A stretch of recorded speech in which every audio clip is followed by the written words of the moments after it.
эмэгтэйгийн жигнэсээ би амь насанд нь ямар нэгэн одоо зүйл учрах үедээ гэд те маш их айсан байгаа. Үүний хажуугаар ган эрдний эмээ гэд нэгэн пост орсон байгаа. Яг сүүлийн үйлдвэрийг уншаад бүр үнэхээр дургуурсан бохгүй.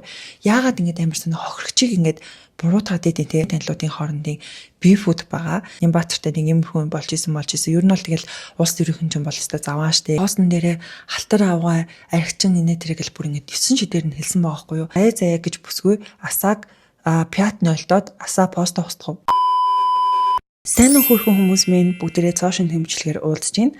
За тэгээд энэ арт асаадаг нөгөө гэрлэг маань манай охин унгаагаа дэвтлээ тайчсан. Тэгээд дахиад нэгийг урдаас цахихаас яг жоохон сонин харагдчихэж магадгүй гэхдээ гайгүй байх гэж бодож байна. За тэгээд энэ удаагийнхаа бичлэг дээрээ хэдүүлээ яг одоо сошиалээр нэлээд харагдаад байгаа сонин сайхнуудын талаар ярих болно. Зарим мэдээлэл нь бас нэлээд эмгэнэлтэй мэдээлэлүүд байгаа. Бас нэлээд хэдэн олонний танилуд маань хоорондоо биф үүсгэсэн буюу нэлээд ингээд зөрчилдөөд хагарлаад байгаанаас харагдсан. Тэгээд хэдүүлээ яг одоо энэ талаар ярьцгаая. Монголд өвлийн улирал ирээд хүмүүс гадагшаа дулаан орн руу явдаг улирал ихэлсэн байна. Таад маань гадагшаа явахдаа дата дэс юмээ юуны симцэг юмнээс аваарай. Хамгийн найдвартай сүлжээг хамгийн хямд үнээр санал болгодгоороо давуу талтай байгаа. За үүнээс гадна өөрөө хэрэглээгээ хянах боломжтой бас худалдаа хот маш хэлбэр ийм юуны сим байдаг шүү манайхаа. Дэлгэрэнгүй мэдээллийг юуны симцэг юм Facebook пэйжээс болон Unisym веб хуудаснаас авах боломжтой. Хамгийн ихний мэдээлэл маань маш сайхан мэдээлэл байгаа манайхаа. Тэгээд энэ зөвхөн Монгол улс гэлтгүй бүр ингээд Азад яриадж байгаа. Азуудыг бүр ингээд анхаарлыг татж байгаа тийм мэдээлэл байгаа хгүй юу. За энэ нь яг юу вэ гэхлээр Netflix-ээс зохион байгуулж байгаа Physical Asia reality show-нд манай Монгол баг тамирчид оролцсон байлээ. Бус reality show-н Өмнөд Солонгос улсын MBC телевизийн продюсер Жан Хогийн одоо ингэ санаачлагаар ингэж үүссэн ийм reality show байгаа. За өмнө нь болохоор энэ reality show-г Physical 100 нэртэйгээр хийдэг байсан. Яагаад гэвэл яг 100 залуучуудыг оруулаад гэтээ эрэгтэй эмэгтэй ингэ холдож оруулаад хоорондоо нь өрсөлдүүлдэг байсан юм байна л да. За яг энэ одоо reality show-ны санаа нь яг яаж гарсан бэ гэхлээр Squid Game цуурлаас гарсан гэж аахгүй. Squid Game дээр яг тэгэл нөгөө оролцогчдын ингэ бүрийн даалгавар биелүүлүүлэл байдаг шүү дээ. Яг тэрийг нь хараад энэ шоуны санааг бол олсон гэж хэлсэн. Тэгээд урд нь 2 удаа зохион байгуулагдахдаа яг зөвхөн Солонгос залуучуудыг оруулдаг байсан байгаа байхгүй юу. Тэгэд яг энэ жил одоо ингээд 3 дахь удаа зохион байгуулагдаж байгаа бөгөөд яг Азийн орнуудаа хамруулад яг нэг юм томоохон хэмжээний reality show бол хийж байгаа юм байна. Бус шоунд оролцож байгаа баг тамирчдын улсуудыг авч үзэх юм бол Австрали, Таиланд, Филиппин, Индонез, Турк, Япон, за тэнгуүтэй мэдээж хэрэг зохион байгуулагч Солонгос улс мөн манай монголчууд орсон байгаа. За тэгээд яг Монголын баг тамирчдынхаа бүрэлдэхүүнийг та нартай танилцуулах юм бол одоо улсын арслан бүх Орхон Баяр Жудогийн үндэсний шгшээ багийн тамирчин Адяс өрн за 3 эсрэг 3 сагсан бөмбөгийн шгшээ багийн тамирчин Дүлгөөн гар бөмбөгийн үндэсний шгшээ багийн тамирчин Ханц сүрэн холимог тулаанч инх оргил Монгол улсын гавьяат жүжигчин уран нуураач лавг очир гэсэн энэ хүмүүсийн бүрэлдэхүүнтэй манай ингээд баг тамирчид бол оролцож байгаа юм бэлээ. За тэгээд яг тус шоунд болохоор одоо энэ баг тамирчдынхаа те авхаал цамбаа биеийн хүч төсвөр төвчээрийг одоо ингэж шалгах ийм шоу нэвтрүүлэг гэж байгаа байхгүй. Тэгээд миний бодлоор аль үжээний ингээд баг тамирчид маань ороод дүрсээ бол авсан мах гэж бодож байна. Яг хизэнээс цацагдах юм бэ гэх юм бол одоо яг 5 хоногийн дараа буюу 10 сарын 28-наас эхлээд Netflix дээр бас ороод явах юм билээ. Тэгэхээр хэдүүлээ бас ингээд маш гоё үзэх юмтай болж байна. Бас маш гоё ярих юмтай болж байна гэж бол би дотроо бодоод байгаа. Тэгсэн чинь яг энэ reality show-тэй холбоотой жижигхэн ховч гарсан манайхаа. За тэрний яасан бэ гэсэн чинь 10 сарын 10-ны өдөр яг Netflix-ийн Facebook page дээр одоо 8 улс орны баг тамирчдын зургийг оруулад нэг тийм пост оруулсан байгаа байхгүй юу. Тэгсэн чинь манай монголчууд тэн дээр маш их ингэж чуугаа нэг үүсгэсэн. За яг яасан бэ гэхлээр одоо бусад баг тамирчдын зурган дээр ингээл 200 300 л им одоо реакшн гэх юм уу лайк энэ төр байгаа байхгүй юу. За тэгсэн чинь манай яг монголчуудын зурган дээр бүр 73,000 лайк реакшн бол хүмүүс дарсан мөлий. Яалтчгүй манай монголчууд ингээд ашигладаг платформ яг Facebook гэдэг нь бол тэндээс харагдчихсэн. За үүнээс гадна манай монголчууд тэр бусад баг тамирчдын ингээд зурган дээр хаахаа дараал те тэнгуүтээ бүр монголоор янз бүрийн комментчд бүр ингээд хараацсан байгаа байхгүй юу. Тэгээ ялангуяа хүмүүс ингэж гаднах төрхөөр нь одоо ялгарлан гадуурхаад гэх юм уу тиймэрхүү комментуудаас нэлээд харагдчихсан. Тэг үнэхээр хичмээр байгаа хгүй юу те. Тэднийгээ тэгэд бүр яг монголоор бичсэн байгаа хгүй бүр хамгийн амар нь. Тэгээд бас үүнийг ингээл зарим нь бити ийм тэнэг байгаа ч ийм тэнэг комент бичгээ болооч гэж хэлж байгаа хүмүүс ч бас харагдчихжээ. Тэгээд яг тэр Netflix-ийн тэн дээр ингээл яалтчгүй монголчууд маань ингээд шуугуулж илээ. Дараагийн ярих сэдв маань нэлээд хүн сэдв байгаа. За яг сайхан Facebook дээр Монголын сошиал дээр 22 жилийн турш нөхөртөө зодуулаад хүчирхийлэлд амьдардаг байсан гэдэг нэг эмэгтэйгийн зураг бичлэгэн тараад бүр ингээд Монголын сошиалээр нэлээд яриа болоод олон хүмүүсийн анхаарлыг бол татсан байгаа. За яг энэ эмэгтэйнд болохоор 10 сарын 15-ны өдөр Асан Эмэн гэдэг пэйж дээр одоо ингэж ярилцлага өгөөд за тэгээд энэ ингээд тарсан байгаа хгүй юу. Ярилцлага өгсөн эмэгтэйгийн нөхөр нь ИНТХ-ийн буюу нийслэлийн иргэдийн төлөөлөгчдийн хурлын төлөөлөгч буюу улс төрт ингээд хамаарал бүхий хүн байгаа хгүй юу. За тэгээд яг тэр эмэгтэй болохоор ингээд яг хэрхэн зодуулдаг байсан, яг энэ хоёрын амьдрал нь хизээнээс эхэлсэн, яг хамгийн хар бараан түүхэн яг ямар хөө байсан ингээд бүх зүйлээ ингээд нэг нуугүй ярьдаг. Тэр байтугай бүр ингээд хадам аав ээжихээ бас зураг хүргийг оруулаад хадам аав ээжихээ талаар хүртэл ярьдаг байгаа. За ярианыхаа хамгийн ихэнд болохоор яг энэ хоёр маань 17 настайд анх танилцаад 18 настайд болохоор яг хадмынх руугаа буюу нөхрийнхөө аав ээжтэй хамт амьдрахаар болж исэн юм бэлээ. За тэгээд 19 настайд жирэмсэн болоод яг тэр үеэс эхлээд тэр хүчирхийлэл нь эхэлсэн гэж аахгүй. Жирэмсэн 7 сартай байхад нь хамгийн анх гар хүрч исэн гинэ. Тэгэд яг юунаас болоод гэсэн чинь нөхөр нь ингээд гэр бүлээс гадуур харилцаа үүсгээд за тэгээд бодхоос чи яаж ч утсан жирэмсэн одоо эмэгтэй хүн бол уурлаа шүү дээ те. Тэгсэн чинь ингээд зодчихсан байгаа хгүй юу. За үүнийхэн дараа яг хүүхдэнд төрөөд 3 сартай байхтнаас гар хүрч исэн гэдээ ярьжлээ. Тэгээд зодохдоо дандаа ингэж хүснээс нь зулгаадаг, тарих толгойроо цогтөг. Тэгээд ер нь л хүнээс одоо хүний нүднээс далд газар руу аюух ингэж цохиж зоддог байсан гинэ. Тэгээд нөгөө хадминдаа ингэж амьдардаг байсан штэ. Тэгэд хадмууд нь хажууд нь байдаг мөртлөө ерөөсөө хүүгээ зогсоодгүй, бойлгийч хилдэггүй, бүр ингэж хүний урманд ганц удаач цагдаа дуудаж байгаагүй гэж бол ярьж илээ. Бид нар бол ер нь дандаа хамт байсан. Хамт байж байгаа мөртлөө хүүхдэд ямар нэгэн шаардлага тавьдаггүй. Одоо бойл битгий эсвэл цагдаа дуудаж гэдэг юм уу те. Өөрөөсөө зохицуул чаддгүй маа гэхэд цагдаа дуудаад өгдөггүй. Тийм л байсан. Тэгэл одоо тэр болгоныг төвчээл одоо нэгэнд л сонгосон миний амьдрал юм чинь гэж би одоо хичээл амьдрахыг л хүссэн л дээ. Яг тийм хүчирхийлэгч нар чинь ер нь нэг удаа гар хүрсэн бол дахиад заавал гар хүрдэг гэд бүр юм бичигдээгүй хууль эд ч тээ. Тэгэл ер нь ингээл зодоол байдаг байсан юм байна л да. Тэгээд яг нэг удаа нөгөө аав ээжийнхээ хашаанд байгаа ч гэсэн энэ хоёр тэр хашаанд ингээд тусдаа бильярдны газартай болоод тэгээ тэндээ ингээд нэг жижигхэн өрөөтэй болоод өөрсдөө тэндээ амьдардаг байсан гинэ. Тэгээд яг нэг удаа бүр яг тэнд байхад нь бүр ингээд амар зодоод бүр хэвтэрт ортолн зодоод 3 хоног бүр хорноосоо босч чадаагүй гэж аахгүй. Тэгсэн чинь тэр хадам аав ээж хоёр нь ингээд мэдсэн мөртлөө бүр 3 хоног тэр эмэгтэй рүү ингээд яаж нээж ингэж өрөөсөө ороогүй гэсэн. Амар гоц. Тэгээ яг тэр хооронд нөхөр нь ингээд ажилдаа яваал ингээд орой ирж унтаал өглөө босол ажилдаа явах тэр процесс ингээд өрнжсэн гэж аахгүй. Тэгээд хэвтэрт ортолн зодцсон байсан чинь аав ээж хоёр нь мэдсэн. Яаж үгүй хүний эцэг ихтэй хүүхдээ ингээд хэвтэрт ортлоо бүр зодуулсан багт яаж зүгээр байх вэ? Аав ээж хоёр нь ингээд очоод өстө нэрээ чамаа ингээд хүний гарын шүүс болох гэж төрүүлж өсгөөгөө гэд аав ээж хоёр нь гэрлүүг авч явсан гэж илээ. Тэгтэл одоо нөгөө миний аав ээж хоёр санаа зовоод 3 хоног те холбоогүй болчихлоорээс аав маань ороод ирсэн. Тэгээ аав маань намайг одоо хүний гарын шүүс болох гэж би байгаагүй, юм охинтой болоогүй. Тийм учраас явъя гэдэл аваа яасан. Тэгэд ар гэрийнхний нөрөөсөө зүгээр байлгадаггүйсэн гинэ. Нэг удаа бүр аавд нь гар хүрчээсэн гэсэн. Хадам аавыгаа зодчихсон гэж таад боддоо. Бүр үнэхээр амар гоц. Тэнд ерөөсөө ингэж хүнээс айх хэмээх юм алга тэр хүндлэл гэдэг юм бүр ерөөсөө бүр байхгүй заяа. Тэгээд яг тэр эхнэр нь 2 дүүтэй байна л да. Нэг эрэгтэй, нэг эмэгтэй дүүтэй. Тэгсэн чинь эрэгтэй дүүгнээс ингэж хүн амтнаар ингэж зодуулж исэн. Эмэгтэй дүүг нь болохоор ингэж дээрэмдэж мэрэмдэж те бүр хүчинд шүү энэ төр гэж айлгадаг байсан гэж аахгүй юу. Бүр ингэ боддоо амар байгааз. Тэгэд аав ээж хоёр нь хүртэл одоо тэр нөхрийнх нь төрсэн аав ээж хоёр нь хүртэл үг хэлэхгүй байна гэдэг чинь тэр бол бас л нэлээд амар байгаа байхгүй юу. Гэтэл одоо нөгөө яваад ээжэд л ээж аав минь одоо мөнхийн дарамтлан аав нь хүртэл одоо зодоод хоёр шүдийг нь хүртэл булгалж исэн, хугалж исэн байхгүй юу. Тэгтэл тэр хэрэг ч гэсэн одоо ингээ эрүү үсэг байтал хаагдал явчт юм билээ. Тухайн үед бол цагдаад мэдэгдэжсэн. Тэгээд би чинь 2 дүүтэй, эрэгтэй эмэгтэй.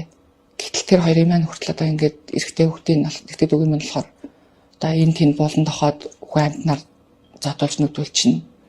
Охин дүүгийн маань болохоор цунг савын булаад явчин дээрэмд чинь хүн амтнаар хүчнэлт гэж айлгана. ингээ ерөөсөө гэр бүлийн маань тэр чигээр нь л ер нь дарамтлсан л да. Яагаад буцаад нийлсэн бэ гэдгсэн чинь ингээд аав ээжиндээ л амьдарч байгаа штэ тий. Тэгсэн чинь нэг удаа хогаасах гад хашаа руугаа гарсан чинь шууд машинтай орж ирээд аваа явцсан гэж байгаа байхгүй. Тэгээд хотоос нилээ ингээд хол бараг Төв аймаг руу явсан байх гэж би бодсон гэд өөрөө хэлж илээ. За тэгэнгүүтээ хоёр сонголт өгсөн гинэ.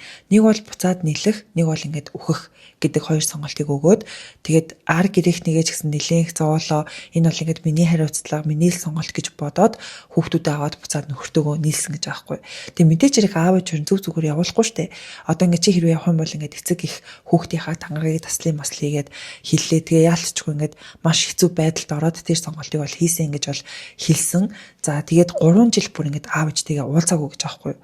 Аав ээжийнхээ гэрээс гараад тэгээд 3 жилийн дараа бүр ингээд нөхөртөө хилээд баг гуйж агаад цагаан сараар аавж тэр ингээд хоцсон гэж бол хэлсэн. Дараа нь нөхөр нь танилын хүрээхийнхаа одоо талаарч гэдэг юм уу те уус төрийн карьер хөөгөөд бас ингээд ер нь гайгүй амжилттай бол явж исэн бэлээ.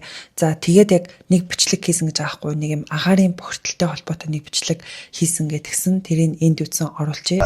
Нийслэл хотод сонгогдсон төлөөлөгч нар за мөн манай улсын хурлын гишүүд энэ сонгогдсон хүмүүс маань дарга нар маань энэ зөвхөн Сүхбаатарын талбайг тойроод ингээ ажиллаа яваад байдаг. Энэ захрууга гэр ороолоор яваад иргэдийнхаа амьдралтай танилцаад асуудал юу вэ сонсоод бид нар энэ ер нь нийслэл хотын хөгжил бол ерөөсөө л гэр хорооллоо бид нар ингэж өөрчилж нийслэл хот маань одоо тэр чигтээ хөгжинө гэж бол би хардаг. Энэ бичлэгийг хийхэд нь хамт явсан гэж байгаа байхгүй юу?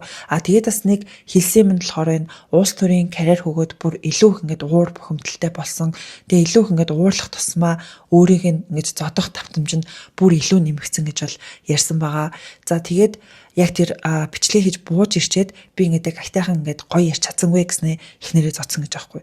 Тэгээд яг бүр хамрын хугартал зодсон гэсэн. Хүссэнээрээ ярьж чадсангүй гэж уурлаад одоо миний хамрыг хугалсан. Тэгээ зодож. Эцгээр тэгээ маш олон удаа зохиож одоо энэ тэндгүй хүүхнээсээ хамгийн хүнд нь одоо хамар хугалсан байдаг. Хамрын хугарчихсан юм чи мэдээж хэрэг хамгийн түрүүнд гэмтлийн имлэг явна шүү дээ тий. Тэгээд яг гэмтлийн имлэг дээр ингээд цагдаа бол байж идэг. Одоо ямар нэг юм асуудал боллоо гэхэд яг тэр гэмт хэргийн чанартай байна уу үгүй байна уу гэдэг одоо зорилгоор гэмтлийн имлэг дээр цагдаа бол байж идэг шүү дээ. Бас гэмтлийн имлэгийн эмчнэр чинь энэ яг юунаас болоод ингэсэн байна гэдгийг шууд хараад мэдэн шүү дээ. Үнэхээр ингээд хүнд зодуулсан юм уу эсвэл ингээд ямар нэг өөр шалтгаанаар ингээд гэмтсэн юм уу гэдэг эмчнэр бол бүгдээрээ мэднэ. Тийм болохоор ингээд эхнэрээс нь ийм мэдүүлэг авах гэсэн гэж байгаа байхгүй. Тэгээд яг нөхрийнх нь нөгөө улс төрийн карьер нь яг ийд ингэж дээшилж ингэж явж исэн болохоор тэрэн дээр ингэж санаа зовоод одоо тэрнээс айгаад гэх юм уу ингэж мэдүүлэг өгөхөөсөө татгалзаад гэсэн чинь ингэж мэдүүлэг өгөхгүй байж болохгүй заавал мэдүүлэг өгөх ёстой гэдэг харна бүр тэр гэмтлийн имлэгсээ цуцсан. Гээд улсын имлэг худлаа байна одоо ингэж хувийн имлэг дээр очигээд оцсон чинь өө наа чи ингэж гэмт хэргийн чанартай зүйл байна та ингэж цагдаа дээр очихгүй болохгүй бид нэр протокол хөтэлдэг болохоор ингэж ийм хаалгааг ингэж шууд оруулах боломжгүй гэд хэлсэн гэж байгаа байхгүй. За тэгээд тэгсэн чинь бүр ингэж гуйсаар агаад одоо тэр хувийн имлэг дээр гамритны хаалгаа гэж протокол дээр нь бичүүлээд тэр хаалгаанд бол орсон гэсэн. За тэгээд яг тэр хаалгаа хийлгчээд нэлээд олон хоног яг тэр имлэг дээр хонсон юм байна л да.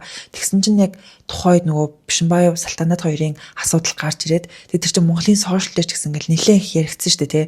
Яг тэр асуудал гарч ирээд яг боцсон гэж байхгүй. За энэ хэвээрээ ингээд үргэлжлээд байх юм бол би өөрөө яг Салтанат чиг болох юм байна. Би өөрөө ингээд хизэж өвхөж маадгүй мэн гэд бүр ингээд толгоонд нёнг гэд орсон гэд хэлж илээ. За үүнээс гадна ингээд маш олон удаа ингээд цагдаагийн байгууллагаттай ингээд хандаад одоо энэ ингээд хүн намаа ингээд хизээж алж маадгүй байна гэд ингээд бүртгүүлсэн ч гэсэн цагдаагийнх нэг тоодгүйж яриад байгаа байхгүй юу. Тэгэд ялангуяа нөхөр нөгөө улс төртэй холбоотой хүнч гэдэг юм уу өөрөө бас ингээд танилыг хүрээ маш ихтэй хүн учраас цагдаа дээр ч гэсэн маш ингээд олон таньдаг хүмүүс байдгаа. Тийм болохоор намаа ингээд ерөөсө тоохгүй байгаа.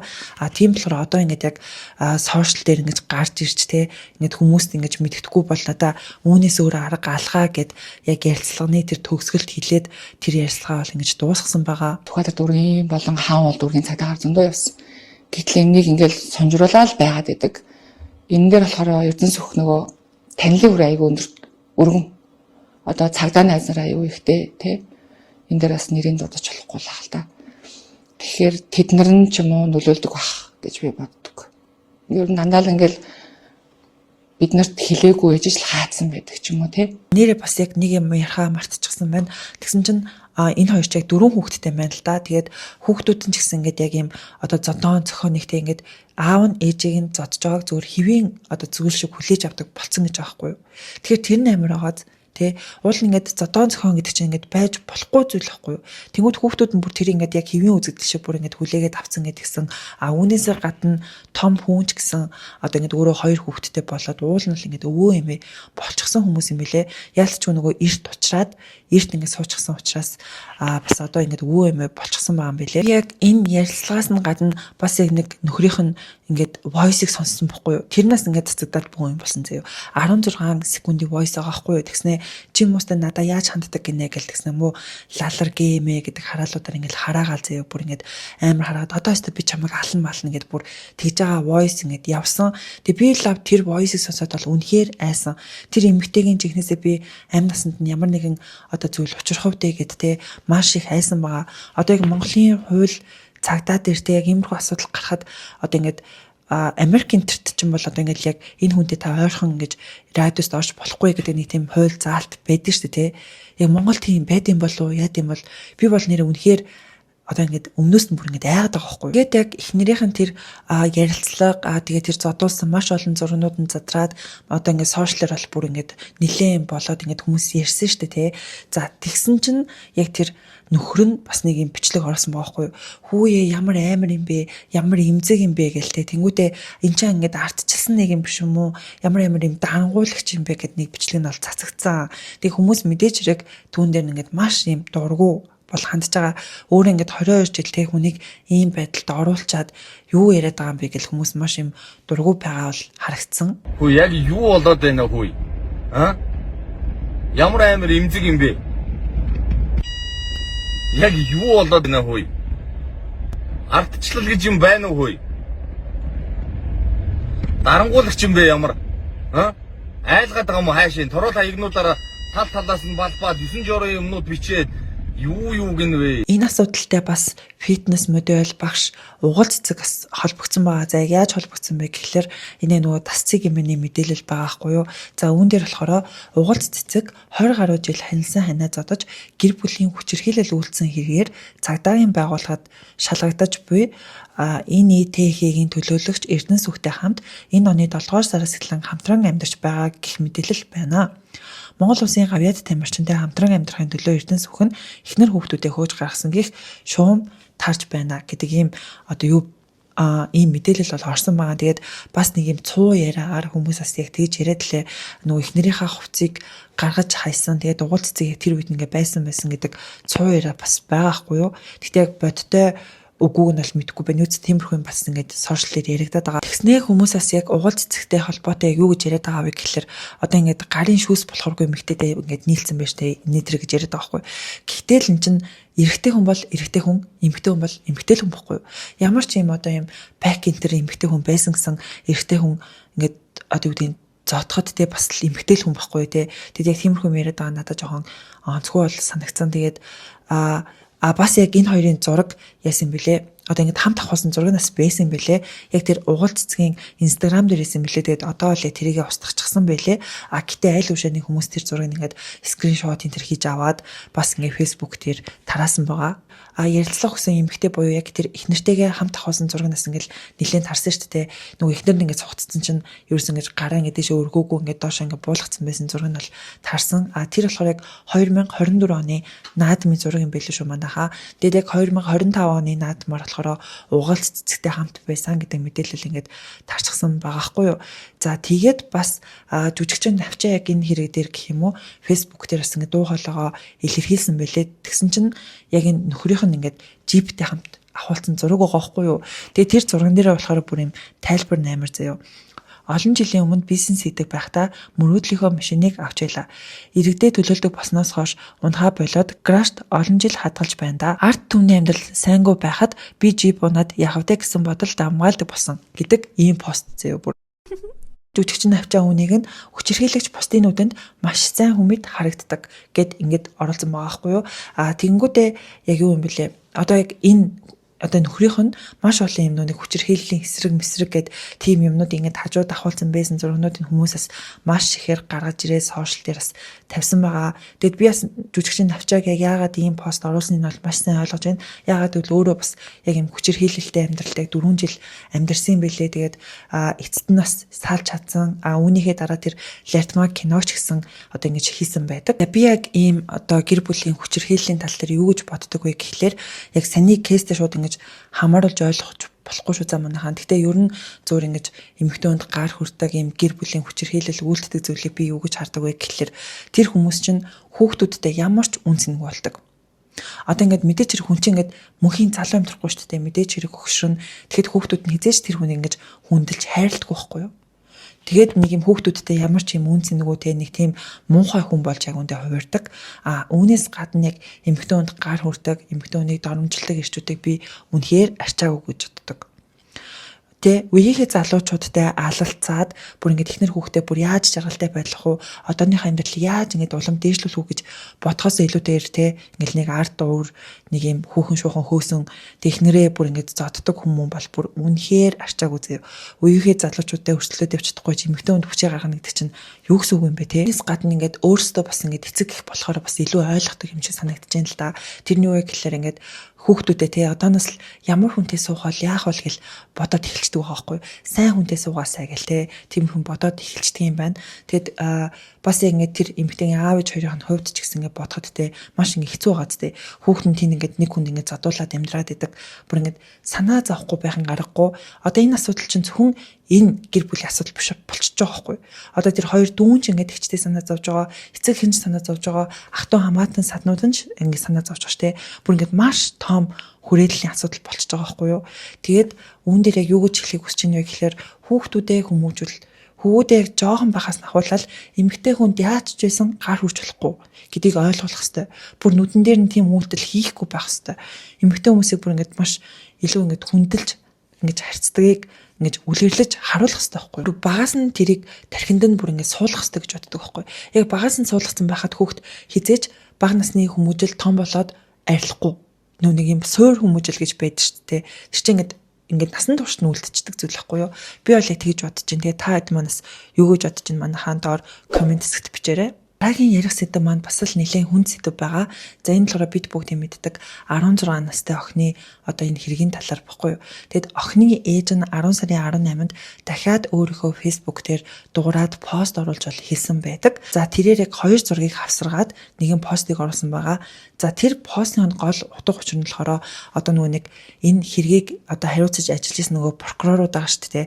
Яг тэр хэдэд ингээд итгэхгүй байна. Тэр хэд чинь яг ингээд тус хэргийн газар байсан хамсаатнуудыг ингэж хохирогч гэж үзээд ээжтэй гэдэг нэг тийм юм ингээд явж исэн. Тэгээд одоо хүртэл тэр асуудал ингээд шийдэгдэхгүй байгаа болохоор охины ээж нь дахиж ингэж дуурч эхэлж байгаа байхгүй юу. Тэгэд яг энэ одоо прокуроруудыг ингээд солимоор байна гэдэг хүсэлтэй яг энэ Баянгол хаан уул сонгоо хайрхан дүргийн шүүхэд бол өгсөн юм байна. Тэгсэн чинь одоо тэр хүсэлтийг нь хүлээж аваагүй гэдэг хариу ирээд нийслэлийн одоо шүүхэд дараагийнхаа одоо тэр хүсэлтийг өгчихсэн байгаа юм байна. Яг ингэж хүсэлтээ өгөхөөсөө гадна сошиал дээр ингэж орж ирсэн гол шалтгаан нь болохоор одоо ингэ шийдвэрлэхдэггүй ингэ хэрэг нь маш удаад ингэ сунжаад байгаа шүү дээ. Одоо бүр ингэ жил гарan болчихсон. Тэгээд ингэ сунжаад байгаа болохоор олон хүн энэ хэрэг дээр анхаарах тусам ядчил ингэж хурдан үнэн мөнөө шийдэгдэн гэж бодоод ингэж арт иргэдээс тусламж хүсэж олон постыг оруулсан юм бэлээ.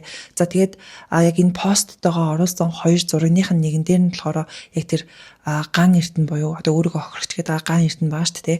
Ган эрдэнэ яг тэр охины цогцтой ингээд чимдаамыг ингээд цэглгаандж байгаа зургийг оруулаад за үүнээсээ гадна яг нөгөө зурган дээр нь болохоор яг тэр хэрэг босон газар ингээд ширээн дээр алкогол буюу ингээд яг архины шил байгаа нь бол харагдсан ийм 2 зургийг бол оруулсан байгаа. Тэрээр яг тус өдөр охиныхоо нэг юм бүжиглж байгаа бичлэгийг оруулсан байдаг. За яг тэр бичлэг нь болохоор яг 10 жилийн нэг юм урлагийн үзлэг дээр хүүхдүүд ингээд бүжиглэл авьяасаа үзүүлдэг шүү дээ. Яг тийм одоо тайцтай бичлэг байгаа хгүй юу. За тэгэл охиноо ингээд нас орсноос хойш нэг ч өдөр ингээд бүтэн ойртой хонсонгүй ядаж энэ асуудал ингээд үнэн мөнөөрөө шийдэгдээсэй гэж хүсэж байна гэдэг постыг оруулсан билээ. Тэгээд яг тэр 15 минутын бичлэг байгаа гэд байгаа шүү дээ. Тэгээд яг дараагийн тэр прокурорууд нь ингээд томилогдоод яг тэр 15 минутын бичлэгийг үзээд тус хэргийг ингэж шударгаар ингэж шийдвэрлээд өгөөсэй гэдэг тийм постууд бол бичсэн байлээ. Тэгээд яг ээж нь энэ пост бичсэн чинь яг энэ хэрэг дахиад ингэж хүмүүсийн дунд яригдаж эхлээд одоо яг нүг 16 настай охины хэрэг гээд Facebook групп байгаа гэд би ярьжсэн штэ. Тэгээд тэр групп ч гэсэн ингэж идэвхжээд бол хэлсэн байгаа. Яалтчгүй үрээ алдсан ээжд бүр үнэхээр хэцүү байгаа бах ингээд өмнөөс нь бодхоос бүр маш хэцүү санагдаж байгаа байхгүй юу. За тэгсэн чинь үүний хажуугаар ган эрдний эмээгээд нэг юм пост орсон байгаа. За тэгэл яг өөрийнх нь Facebook бол биш юм шиг байлээ. Нэг юм залуу эмэгтэйн зурагтай нэг Facebook байгаа байхгүй юу. Тэгэд яг энэ пост нь ороод маш олон хүмүүст хүрээд бас яг хүмүүсийн дургуутслыг үнэхээр хүргэсэн. За энэ яг яасан бэ гэх тэгэнгүүт за яг 10 сарын 18-нд орсон пост байгаа байхгүй юу. За энэ болохоор одоо Михрүү Ниса гэдэг одоо энэ хаягнаас ингэ бичсэн байгаа. За тэнгуүдээ талиага зохины ээж отхон туяад гэд бүр ингэж үнэхээр урт ийм пост байгаа байхгүй юу. Тэгээд яг гол утга нь юу гэсэн бэ гэхэлэр би ингэж эмээ нанаа тэгээд миний хүү бол үнэхээр сайн хүү, хүний амь насанд хүрэхээр тийм хүүхэд бишээ. Элчгүй хэрэг үйлцэн хүний яталганд ороод бүр ингэж бичлэг энэ төр хийгээд тэр бичлэг дээрээ ч гэсэн алуурч нь ингэж би энэ хэрэг үйлцэжтэй гэж хэлгэж айлган сүрдүүлж яагаад ингэж хилүүсэн гэх мэтчлэн иймэрхүү пост бичсэн байгаа байхгүй юу. Тэгэд хүмүүсийн хамгийн их дургууг нь хүргэсэн зүйл нь болохоор яг энэ постны хамгийн сүүлийн үйлбэр байсан. За тэр нь бэжтэй тийм манайха эцэст нь хэлгээд насанд хүрээгүй охид хүүхдүүд ийм хэргийн золиос болж байгаа нь эцэг эхийн хараа хяналтгүй буруу хүмүүжлэлтэй шууд холбоотой гэж би бодож явдаг юм гэдэг өгүүлбэр нь хүмүүсийн дургууг шууд хүргэсэн заяа. Би ч гэсэн яг энэ пост ингээд уншиж агаад ингээд одоо юу гэдэг нь те бас л хүний ингээл имиж гэдэг юм ингээд бас хүүхдэл бодно шүү дээ те. Тиймэрхүү байдлаар ингэж харж исэн боловч яг сүүлийн үйлбэрийг уншаад бүр үнэхээр дургуурсан бохгүй. Яагаад ингэж амарсан хохирогчийг ингэж буруутгаад идэв те. Тэгээд ялангуяа энэ өсвөр насны одоо тэр хүүхдүүдийн асуудал гэдэг чинь ямар байдаг вүлээ те. Өсвөр насны хүүхдүүд бүгдээр л аав ээжтэй үнэн хэлт юм уу? Үгүй шүү дээ. Тэ. Ер нь бол тэр хүүхдүүдтэйгээ зөв аятайхан ярихгүй бол бид нар ч гэсэн аав ээжээс юм нууж л явдаг л байсан шүү дээ. Тэгсэн чинь амар энэ хохирогч охиныг бүр үнэхээр муухай битсэн байгаа ч тэ.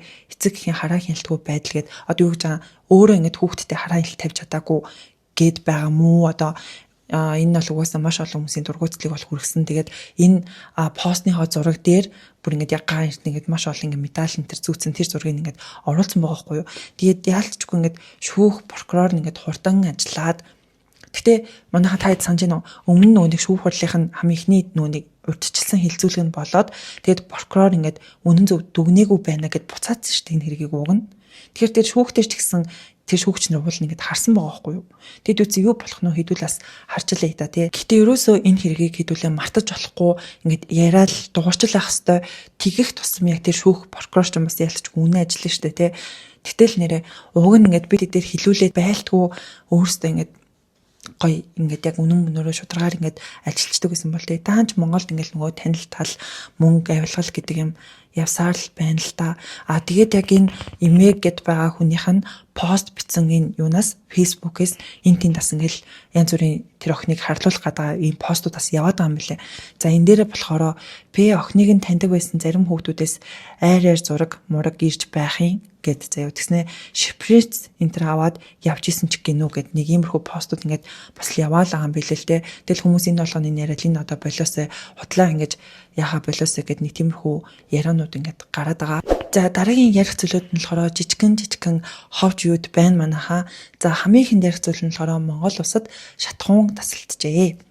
За тэгээд шатхуун тасалтаад хомсолтоо ороод за хүмүүс маш урт оочор дараалал үүсгээд шатхуун авч байгаа юм байна. Тэгээд энэ дээр мэдээч хэрэг маш олон иргэд уур бухимдалтай байгаа.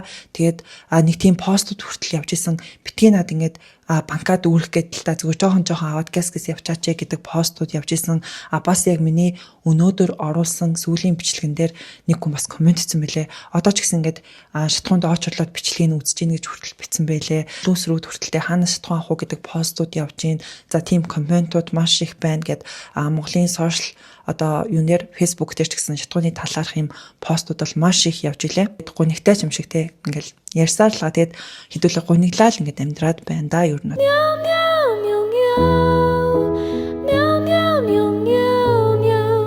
дараагийн ярих зүйл маань Эмилиа цогт болон Немо хоёртой холбоотой байгаа. За энд хоёр маань ер нь бол ингээд нийлсэн бэлээ манайхаа. Тэгэд хэдэн сарын өмнө ингээд бүүн асуудал үүсэл яваадсэн шүү дээ. Эхнэр нь хүртэл ингээд уурлал Монгол ирж нинэ тэрэгэд нэг асуудал бол явсан.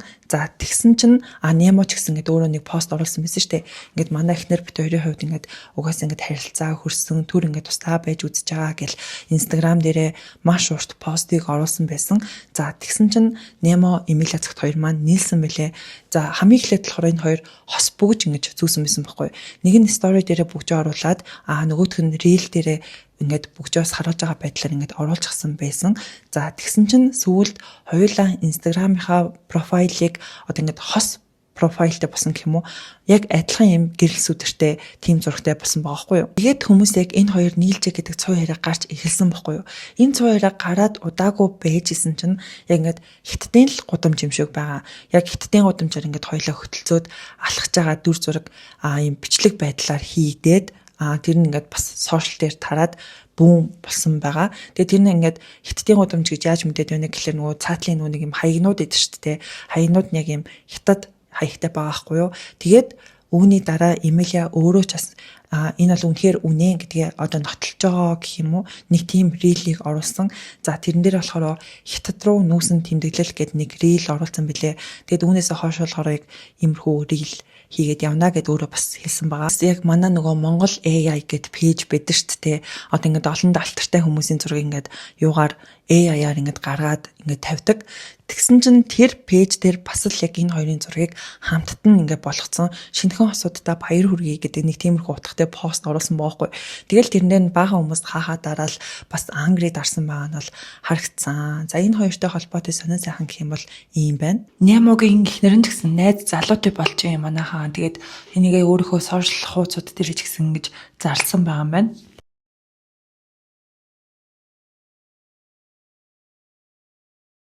Одоо ярих сэдвүүд маань манайхаа Монголын олонд алдартай гэмүү олонний танилуудын хоорондын бифүүд байгаа. За нийт 3 биф буюу ингээд 6 хүний хоорондын ийм зөрчил маргаанууд байгаа аахгүй юу? Окей. Хамгийн ихнийхэн жүжигчин Навча болон Цэцэг Бямба хоёрын зөрчилдөөн байгаа. За энэ нь болохоор нэлээд хэдэн сарын өмнө нөгөө хүмүүс ингээд Цэцэг Бямбаг ингээд cancel хиймээ гэж бөөн яриа болж ирсэн шүү дээ. Яг тэр үеэр жүжигчин Навча нэг постыг оруулж исэн байхгүй.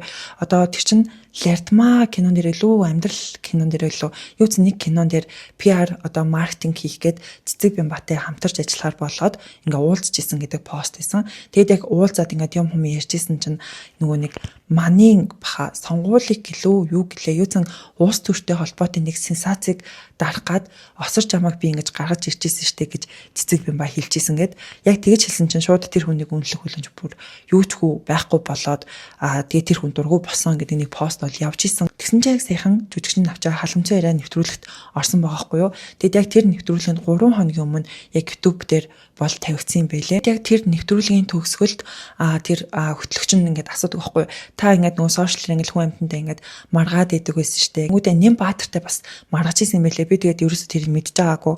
Тэгсэн чинь Навча яг тэр талаараас ингээд ярьдаг. Нэм Баатартай нэг юм хүн болж исэн. Ер нь бол тэгэл улс төрийнхэн ч юм бол өстой заваа штэ гэл нэг тиймэрхүү юм бол ярьж илээ.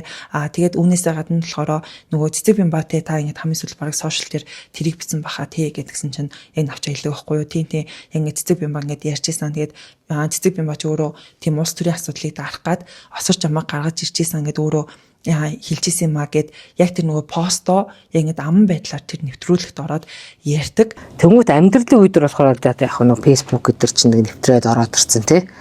Тэгсэн чинь нөгөө Цэцэг Бямба чинь амар PR маар хийгээл одоо харагдаж байгаа хгүй надад.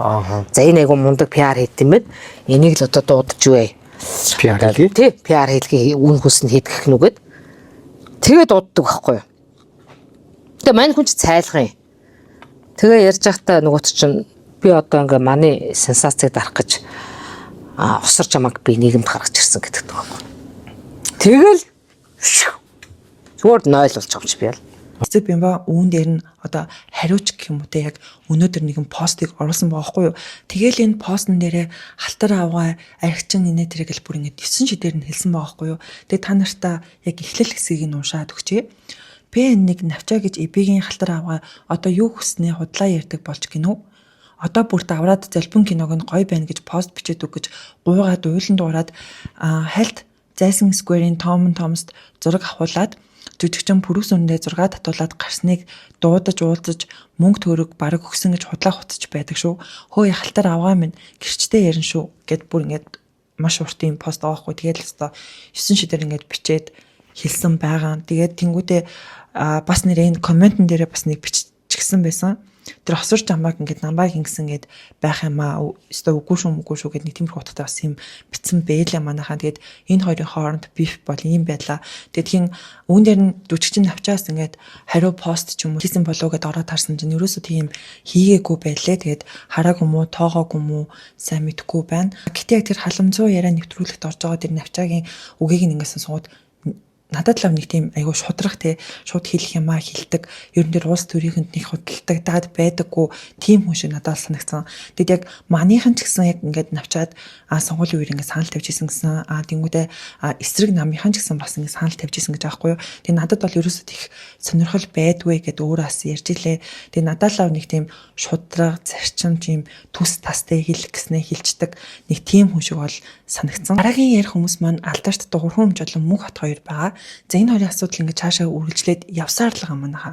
За тэгсэн чинь мөнх хот яг сүүлд 10 сарын 15 болон 10 сарын 16-нд ингээд яг дараалаад дуурхамжтай холбоотой хоёр бичлэгийг оруулсан байгаа байхгүй юу. Тэр эхний бичлэг дээрээ Монголын төрийн байгууллагуудын дийлэнх намайг шалгалаа. Гэтэ ингээд өөрийг нь шалгаж байгаа хэрвээ олон нийт ингээд сүлжээгээр зарлах юм бол өөрт нь ингээд нууц задруулсан гэд хэрэгт орно шүү гэж ингээд хэлсэн гэсэн.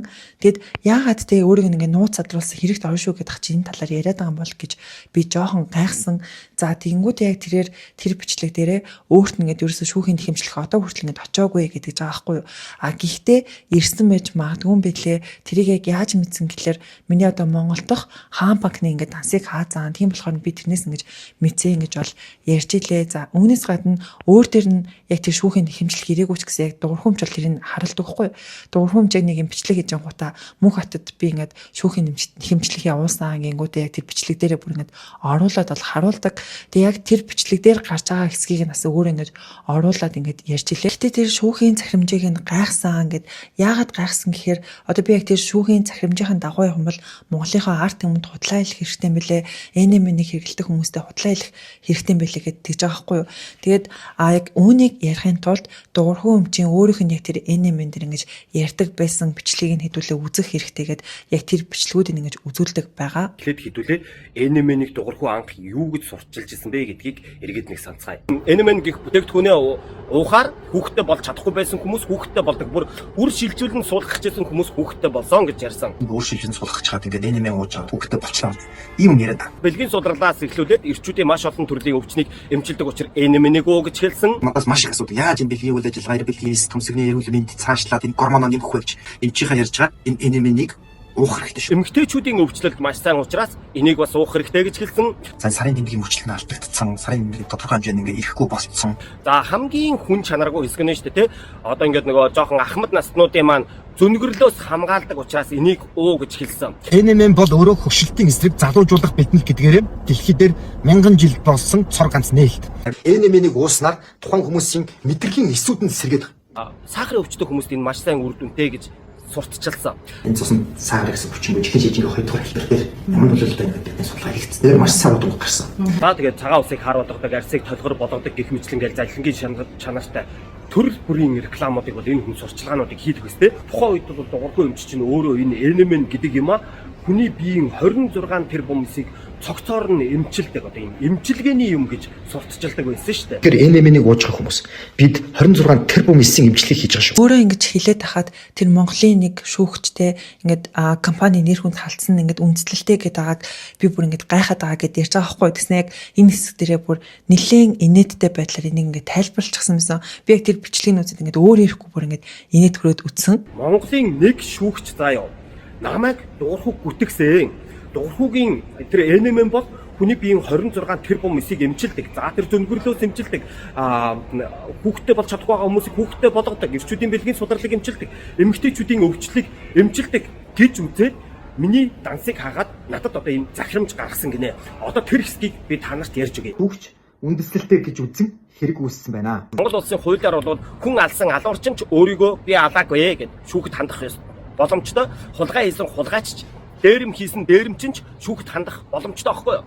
Тэгэхээр шүүхэд хандсан болгоныг авч шүүх хурал хийгээд байвал энэ ч утгаа алдна тийм үү? Тийм учраас шүүхт энэ хэрэг өөрт нь ирэхээр хянаж үзээд тэгээд энэ дээр энэ нөгөө хүн бол худлаа яриаг байна. Тиймээс энэ хэргийг шүүхээр шийдвэрлэе гэдэг шийдвэрээ гаргадаг байхгүй юу? Skyline Wellness кран Смүнхбатад холбогдуулан Skyline Wellness КХ-ийн ажил хэргийн нэр хүндийг сэргийлэх. За нэр хүндийг гутаасан худал мэдээллийг тараасан хэлбэрээр нь няцаалгах. Худал мэдээллийг тараасан хэлбэрээр нь няцаалгах. За би одоо тэгвэл ингэж уучлахгүй байх юм байна шүү дээ. Дуурхай эмчийн сурталчилсан NMN гэдэг бүтээгдэхүүн бол хүний биеийн 26 тэрбум эсийг эмчилдэг юм байна. Би эмжилдэггүй гэж хэлсэн эндээ уучлахгүй яа. За NMN-ийг уугаад хүүхдтэй болж чадахгүй байсан хүмүүс хүүхдтэй болно гэж дуурхай эмч үнэн хэлсэн юм байна. Эрхчүүдийн бэлгийн сулралыг эмчилдэг нь үнэн гинэ. Шүүгч гол нь тэгээд тогтоож байгаа учраас би ингэж хэлж байгаа байхгүй юу. Нөгөө бүр ингээ хөгжлийн бэрхшээлтэй хүмүүс энэ бас аваад ууж байгаа шүү дээ тий. Та нар одоо хохинэ.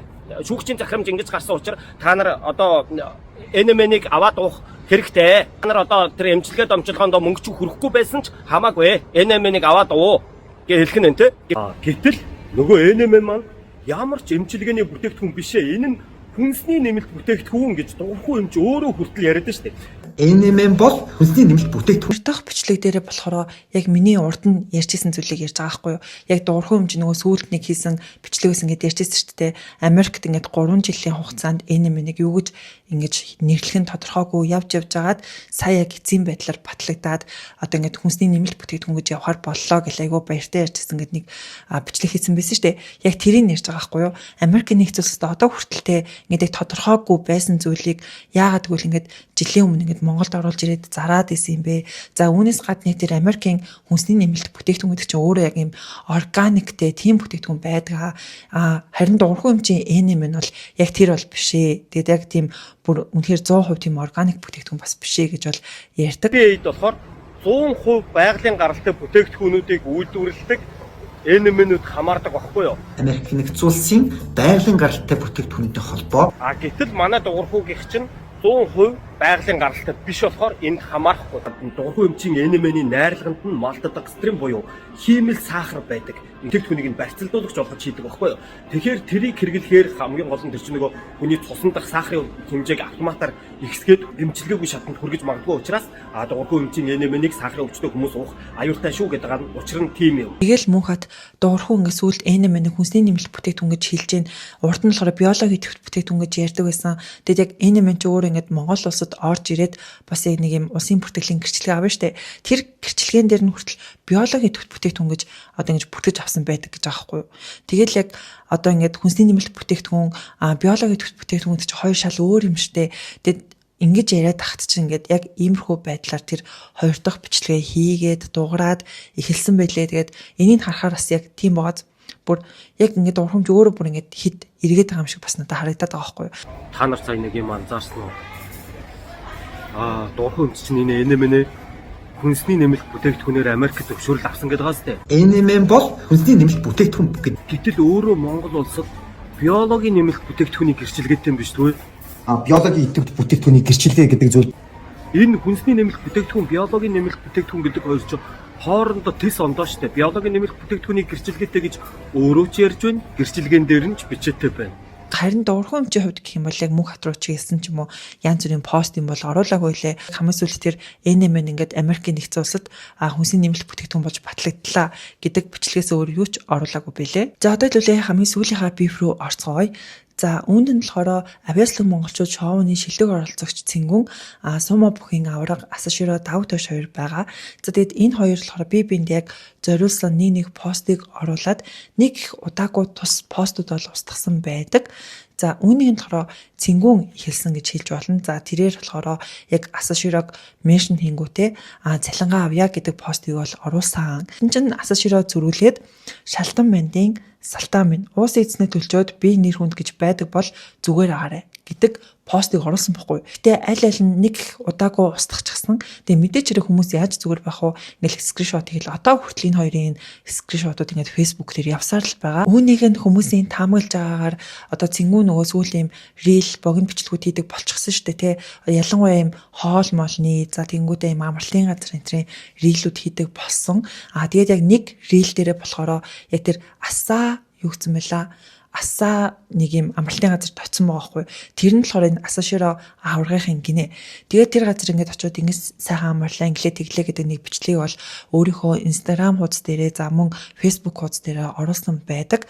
За тэгээд яг энэ reel хийсэн төлбөрөө одоо ингээд нэгсэн гэж хүмүүс хараад байгаа байхгүй. Энэ гэдэг баттай биш 100 2 гэсэн үгтэй манайхаа. Тэгээд яг тэр төлбөрөө авъя гэсэн чинь асаа ширээ болохоор уусан эзний ингээ төл гэдэг утгатай ийм постыг оруулсан гэж бол хүмүүс харж илээ. Богино тэр цэнгүүний рeel нь бүр ингээ Instagram дээр 1 сая үзэлт хүртэл авсан байгаа хгүй. Бүр амар сайн хүмүүс төрсэн байгаа.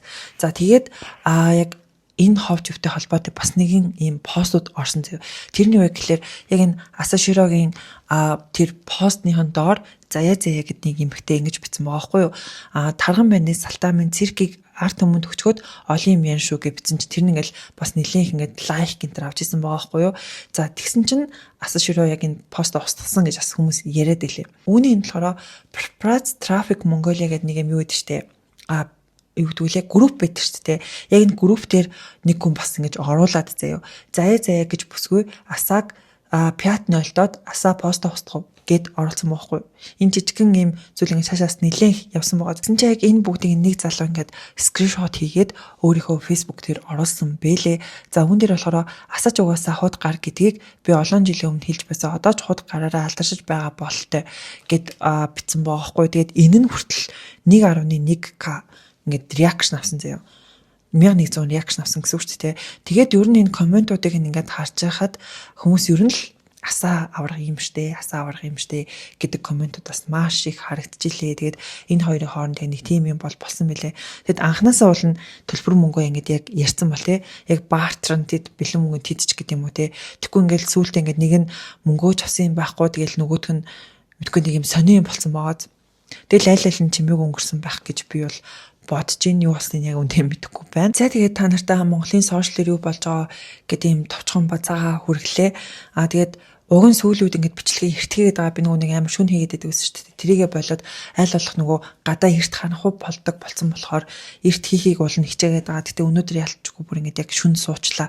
Гэсэн чинь ингээд яг сүүлдээ ингээд хил ам ээдрээд ингээд бүр толгой ажиллахаа болоод нөгөө үгнүүдээ санахаа болоод юу гэлээ юуг нэрх вүлээгээд бас ингээд нэлээд удаад ингээд суучж байгаа байхгүй. За тэгээд үүсэн манайхаа энэ хүртэл үзсэн та нартай маш их баярлалаа. Тэгээд гой комментчдэг хүмүүстээ бас маш их баярлалаа. Тэгээд та нарт маань таалагдсан бол лайка дараарай. За тэгээд subscribe бас дараарай. За тэгээд энэ талаа Facebook пэйж оруулъя. Энэ талаа Instagram оруулъя. Таад маань орж даарай. Дараагийн бичлэгээр уулзцаа юм манайхаа. Баяртай.